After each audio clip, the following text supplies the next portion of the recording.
বৈষম্য বিরোধী ছাত্ররা কই, একটু ফুটেজ দেখেন। গতকাল 15ই আগস্ট গিয়েছে, এই 15ই আগস্টে কি ঘটনা বলে ঘটছে একটু দেখেন। দেখেন একটা বাপের বয়সী লোক তাকে এভাবে ল্যাংঠা করে, মানে কি বলবো, মানে হাফ প্যান্ট পরা, তলে যে শর্ট প্যান্ট থাকে সেটা পরায় এভাবে পাবলিক প্লেসে ড্যান্স করাচ্ছে। পরে সে নিজেও আত্মহত্যা করেছে, মানে স্ট্রোকে মারা গেছে, স্ট্রোক করে মারা গেছে। বৈষম্যের বিরোধী ছাত্ররা কি এগুলো দেখতেছে না? তাদের আন্দোলনটা কি ছিল? তাদের আন্দোলনটা ছিল যে দেশে স্বৈরাচার থাকবে না, দেশের মধ্যে দুর্নীতি থাকবে না। কিন্তু তারা দেশে ক্ষমতা পাওয়ার পর, ক্ষমতা নেওয়ার পর এখন যে দেশে দুর্নীতি হচ্ছে, দেশের মধ্যে যে যা কিছু চলতেছে, এগুলো কি মানুষের কাজ এগুলো। তারপরে আরো দেখুন, আরো একটু দেখানোর চেষ্টা করি আপনাদের। দেখেন গতকাল 15ই আগস্ট গিয়েছে। 15ই আগস্টে আমার জন্মের পর থেকে আমি দেখে আসতেছি যে আমরা শোক পালন করে আসতেছি। সেখানে অর্থাৎ ধানমন্ডি 32 নম্বর ওইখানে দেখেন কিভাবে ডিজে ড্যান্স দিচ্ছে, লুঙ্গি ড্যান্স।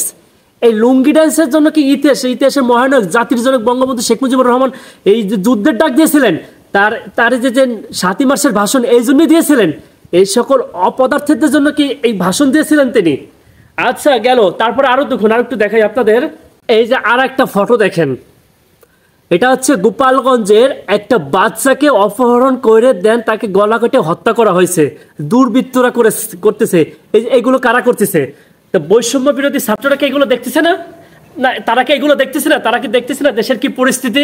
তারা উপদেষ্টা হচ্ছেন, তারা দেশটা চালাচ্ছেন। কনগ্রাচুলেশনস, অভিনন্দন জানালাম তোমাদের, ঠিক আছে।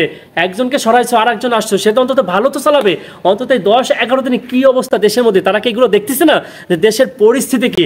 ডক্টর ইউনূস তিনি নোবেল পাইছেন, তাকে আমি স্যালুট জানাই।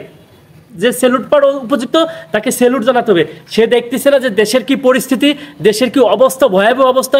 এই লুটপাট, সন্ত্রাস, আগুন, মানে সব কিছু টোটালে চলতেছে। এইগুলো কি দেখার কেউ নাই?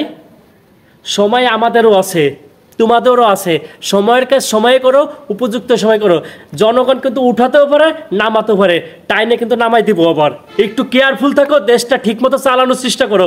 অন্তত এই নৈরাজ্যবাদ, এই সন্ত্রাস, এই গুন্ডামি, ভণ্ডামি, এইগুলো বাদ দিয়ে যারা যেখানে আছে, যে কর্মসংস্থান আছে, সব কিছুর উপর চাপ সৃষ্টি করা হোক, যাতে দেশের আইন শৃঙ্খলা যারা কঠোর থেকে কঠোর হোক, যাতে দেশটা ভালো থাকে। আমরা ভালো থাকতে চাই, আমরা ভালোভাবে বাঁচতে চাই।